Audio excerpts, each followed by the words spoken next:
जब लोग कहते हैं कि भगवान को मान लो फ़ायदे का सौदा है, अगर भगवान है तो तुम्हें स्वर्ग मिलेगा क्योंकि तुम मान रहे हो, अगर नहीं है तो कोई बात ही नहीं है, सब के सब मर जाएँगे। तो यानी कि मानना तो ज़्यादा लॉजिकल है ना, अगर मान लो क्या पता किसी को पता तो है नहीं भगवान है कि नहीं, तो मान लो शायद हो तो तुम्हें स्वर्ग मिल जाएगा, नहीं है तो कोई बात ही नहीं, सब के सब ऐसे ही चले जाएँगे।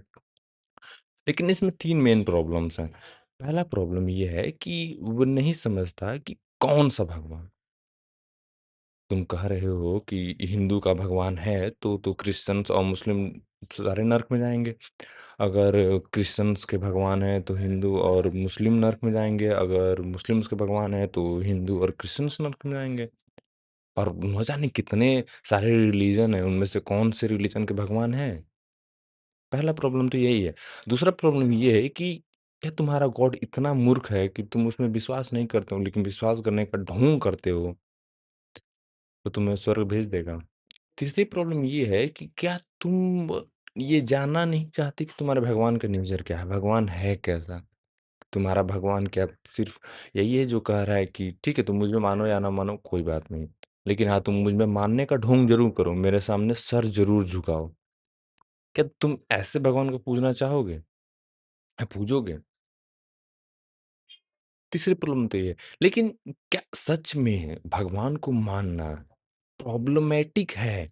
या फिर प्रॉब्लमैटिक नहीं है, क्योंकि ये तीनों जो मैंने जवाब दिए, ये तो उस आर्गुमेंट के जवाब थे कि तुमने कहा कि भगवान है जो मानना ज़्यादा लॉजिकल है।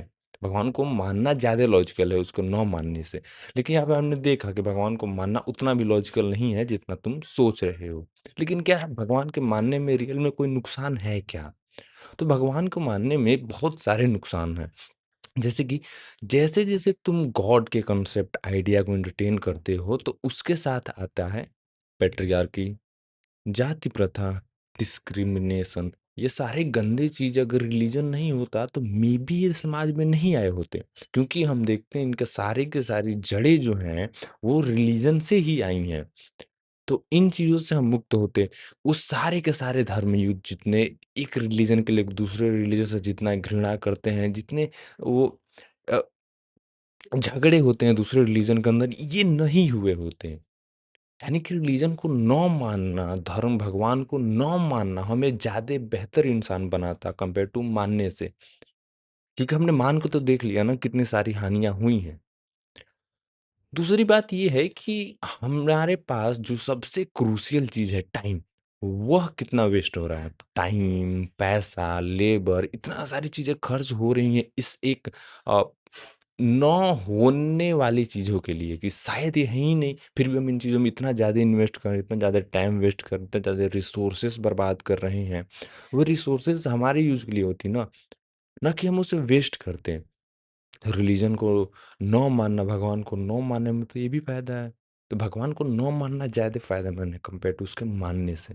अब ये लॉजिकल भी है और रियलिटी के हिसाब से भी है। अगर लॉजिकल होना ही रियलिटी है, लेकिन अगर तुम लॉजिक और रियलिटी को डिफरेंटली देखते हो, तो बात की बात है।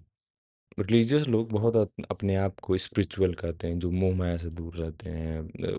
सारी की वस्तु वस्तु की जो चीज़ें मटेरियलिस्ट चीज़ों से दूर होते हैं। लेकिन इस आर्गुमेंट में तुम्हें नहीं लगता कि यार कोई बेच रहा है कुछ, कि मान लो फ़ायदे का सौदा है। ये कैसा आर्गुमेंट है? जब कोई भी चीज़ तुम्हें बतानी हो किसी को, तो बेहतर आर्गुमेंट पेश करो ना। अब ये कैसा कि फ़ायदे का सौदा है, मान लो। मानने में क्या जाता है? क्या बेच रहे हो क्या भगवान को? बेचना नहीं होता है ना, बेहतर आर्ग्यूमेंट्स लाओ। अगर अगली बार आपसे कोई कहे कि मान लो भगवान को फ़ायदे का सौदा है, नुकसान तो कुछ है ही नहीं, तो उससे बस एक सवाल पूछिएगा, कौन-सा भगवान?